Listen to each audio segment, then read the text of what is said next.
जय श्री राधे कृष्ण। आप सभी का आपके अपने YouTube channel VK Mishra present में बहुत बहुत स्वागत है। आइए आज आप सब जानेंगे वैशाख पूर्णिमा वर्ष 2024 में कब है, किस दिन स्नान दान का कार्य किया जाएगा, व्रत कब धारण किया जाएगा, भगवान सत्यनारायण का पूजन कब किया जाएगा, पूर्णिमा तिथि के दिन क्या करना चाहिए नहीं करना चाहिए। तो आइए जानते हैं इन सबों के बारे में। हिंदू धर्म में पूर्णिमा तिथि का बड़ा ही विशेष महत्व माना गया है। पूर्णिमा तिथि के दिन गंगा स्नान करना, दान पुण्यों का कार्य करना, भगवान शिव का, भगवान विष्णु, माता लक्ष्मी का पूजन करना, भगवान सत्यनारायण का पूजन करना और पूर्णिमा के दिन व्रत धारण किया जाता है, जिसमें कि दिन भर उपवास रहते हुए शाम को चंद्रोदय होने पर चंद्र देवता को अर्घ्य प्रदान करने के बाद यह व्रत पूर्ण माना जाता है। हिंदू धर्म में प्रत्येक तिथि का अपना विशेष महत्व माना गया है। इसी प्रकार से वैशाख पूर्णिमा का अपना विशेष महत्व है। वैशाख पूर्णिमा के दिन, जो कि धर्मराज व्रत, सत्य विनायक पूर्णिमा एवं बुद्ध पूर्णिमा के नाम से इस दिन को जाना जाता है। इस दिन भगवान बुद्ध का जो कि निर्वाण हुआ था, इस दिन को बुद्ध जयंती के रूप में जाना जाता है। वैशाख पूर्णिमा तिथि के दिन, जो कि धर्मराज की पूजा करने का विधान है, इस दिन जल से भरा नया घड़ा दान करने से स्वर्ण कलश दान करने के समान पुण्य फलों की प्राप्ति होती है। इस व्रत से धर्मराज की प्रसन्नता प्राप्त होती है और अकाल मृत्यु का भय नहीं होता। भगवान श्री कृष्ण ने अपने मित्र सुदामा को यही सत्य विनायक व्रत करने का विधान बताया था, जिसके प्रभाव से सुदामा की दरिद्रता दूर होकर वह अत्यंत वैभवशाली हो गए थे। तो आइए जानते हैं वैशाख पूर्णिमा तिथि के शुभ मुहूर्त के बारे में। पूर्णिमा तिथि प्रारंभ समय, जो कि 22 मई 2024 दिन बुधवार शाम 6:49 और पूर्णिमा तिथि की जो समाप्ति है वह 23 मई 2024 दिन गुरुवार को शाम 7:23 पे पूर्णिमा तिथि की समाप्ति है। तो इस दिन स्नान दान और व्रत की पूर्णिमा दोनों एक ही दिन होगा। वह 23 मई को धारण किया जाएगा। 23 मई को सूर्योदय का जो समय है वह समय सुबह 5:10 और सूर्यास्त शाम 6:39। 23 मई को चंद्रोदय का जो समय होगा, चंद्र दर्शन का, वह समय शाम 6:40 होगा। तो आप इस समय के बाद जो कि चंद्रमा को अर्घ्य प्रदान करके व्रत को पूर्ण कर सकते हैं।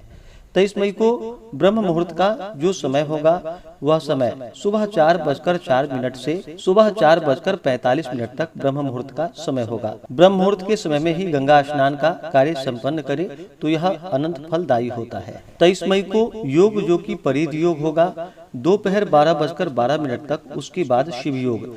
इस दिन सर्वार्थ सिद्धि योग भी बन रहा है, जो कि सुबह 9:15 से शुरू होकर के अगले दिन सुबह 5:26 तक होगा। नक्षत्र जो कि विशाखा नक्षत्र सुबह 9:15 तक होगा। उसके बाद अनुराधा नक्षत्र। गोधूली मुहूर्त का समय शाम 7:08 से शाम 7:29 तक होगा। राहु काल का समय 23 मई को दोपहर 1:36 से दोपहर 3:17 तक होगा।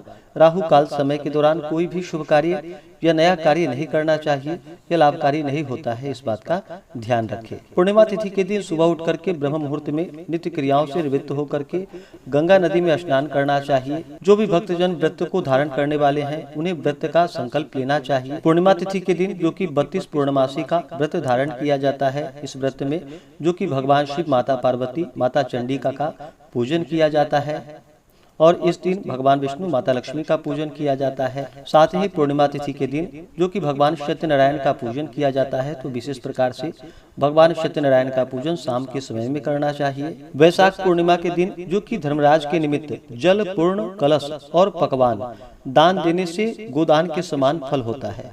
यदि 5 या 7 ब्राह्मणों को शर्करा सहित तिल दे तो सब पापों का क्षय हो जाता है। इस दिन शुद्ध भूमि पर तिल फैलाकर उस पर पूंछ और सींगों सहित काले मृग का चर्म बिछावे और उस पर सब प्रकार के वस्त्रों सहित दान करे तो अनंत फल होता है।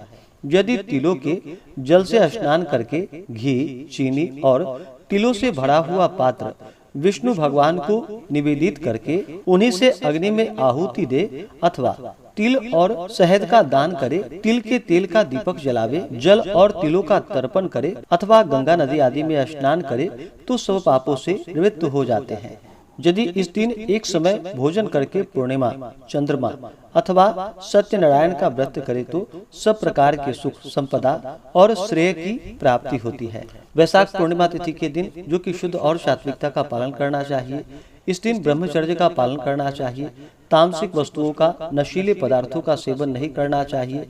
इस दिन ब्राह्मणों को भोजन करवाना चाहिए, ब्राह्मणों को दान दक्षिणा देनी चाहिए, गरीबों को भोजन करानी चाहिए। इससे पुण्य फलों की प्राप्ति होती है तथा भगवान शिव जी, भगवान विष्णु की कृपा से व्यक्ति के सभी प्रकार के दुख और कष्ट दूर होते हैं तथा सुख और समृद्धि की प्राप्ति होती है। तो आशा करता हूँ कि यह जानकारी आपको अच्छा लगा हो। ऐसे ही ज्ञानवर्धक जानकारियाँ प्राप्त करते रहने के लिए, व्रत पूजा के बारे में जानने के लिए, कथा को सुनने के लिए चैनल पे अगर आप पहली बार आए हैं तो चैनल को लाल बटन दबा करके सब्सक्राइब करें, साथ में बेल आइकन घंटी को दबाएं ताकि आने वाली वीडियो का नोटिफिकेशन आपको समय से मिलता रहे। वीडियो को लाइक करें, शेयर करें। सुखी रहें और स्वस्थ रहें। जय श्री राधे कृष्ण। धन्यवाद।